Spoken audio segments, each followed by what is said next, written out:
Easy, easy, easy. Welcome friends, मैं doctor Jeetu Mishra, Active Plus से। आज मेरे साथ विवेक है जो कि 21 साल का है, 22 साल का, 23 इयर्स का है। और ये कहाँ से है? वो फिरोजाबाद यूपी से। तो विवेक के साथ में प्रॉब्लम थी इसका बैक पेन। जो बैक पेन इसको कितने टाइम से था?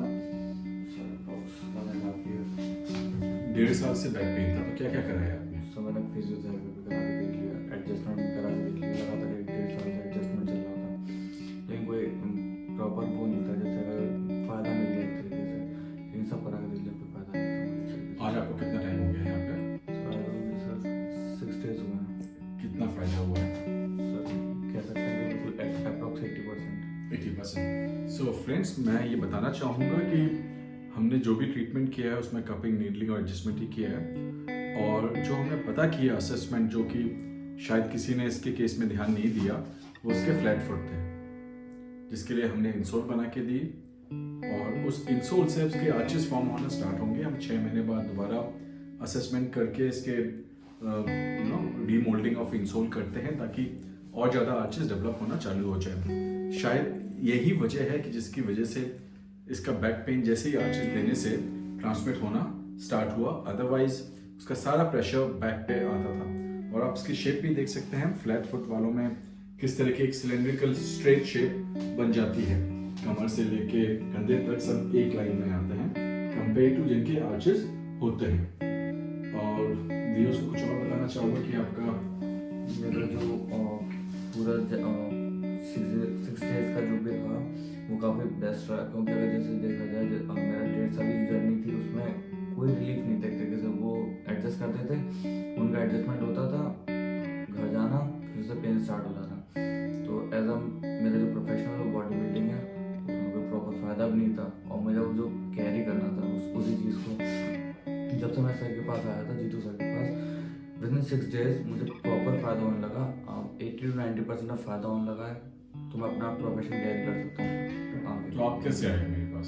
सर मैंने सर को देखा था, वाया गूगल सर्च किया था मैंने, तो वाया गूगल सर। तो फ्रेंड्स, आपने समझा कि प्रॉब्लम सबकी एक जैसी नहीं होती है।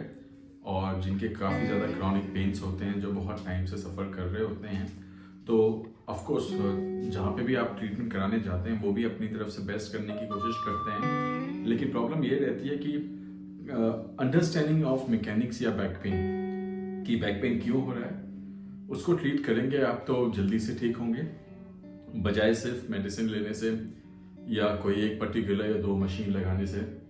वहीं पे आप ये भी सोचिए कि सिर्फ एडजस्टमेंट करके मैं पेशेंट को भेज दूं, या बहुत सारी जगह पे लोग हड्डियां चटका के भेज देते हैं, उसको एडजस्टमेंट नहीं बोलते।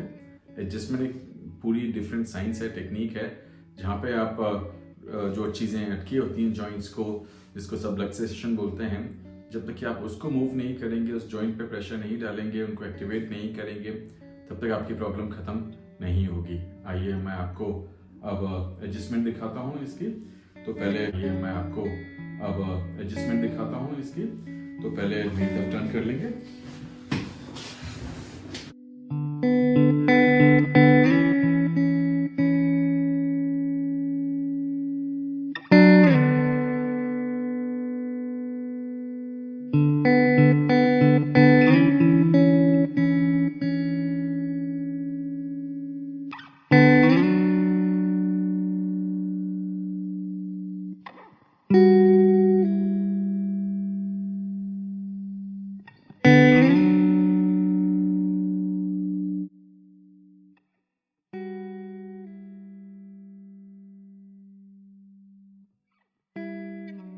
Easy, easy, easy. आइए। तो आप बाकी लोगों को यूपी में जो भी एक्सरसाइज करना चाहते हैं, फिरोजाबाद के आसपास के जो भी एरियाज हैं, तो आप उनको क्या एडवाइस देना चाहोगे? क्या चीज़ बैक पेन में करनी चाहिए? बैक पे मैं आपको पहले जो अपना प्रॉपर एक्सरसाइज के बाद आपको अपने स्ट्रेचिंग करनी चाहिए। अगर आप कोई बैक किया कोई भी हैवी एक्सरसाइज करें लाइक स्क्वाट या फिर डेडलिफ्ट, तो आप पहले उसके बाद तुरंत स्ट्रेचिंग करें। उससे पहले स्टार्टिंग में जो मोबिलिटी वाली जो जितनी भी स्ट्रेचिंग या एक्सरसाइज होती है, सबसे पहले आप मोबिलिटी करें, देन उसके बाद एक्सरसाइज खत्म होने के बाद स्ट्रेच जरूर करें, नहीं तो जो भी मसल्स हैं आपके वो कांटेक्ट हो जाएंगे, स्टिफ हो जाएंगे, फिर आपको पेन की दिक्कत होना स्टार्ट हो जाएगी। अब आपने देखा कि विवेक को फ्लैट फीट की वजह से कितनी दिक्कत हो रही है। ये फ्लैट फीट ही उसका मेन प्रॉब्लम का कारण था, जो कि बाकी लोगों ने ध्यान नहीं दिया। सब लोगों ने उसके बैक पे जो भी ट्रीटमेंट किया, हीटिंग किया, मशीन लगाई या उसको मेडिसिन दिया, तो उन सब चीज़ों से उसकी प्रॉब्लम थी वो ख़त्म नहीं हो रही थी। और आप उसकी पॉस्चर देख सकते हैं, बिल्कुल वो स्ट्रेट है।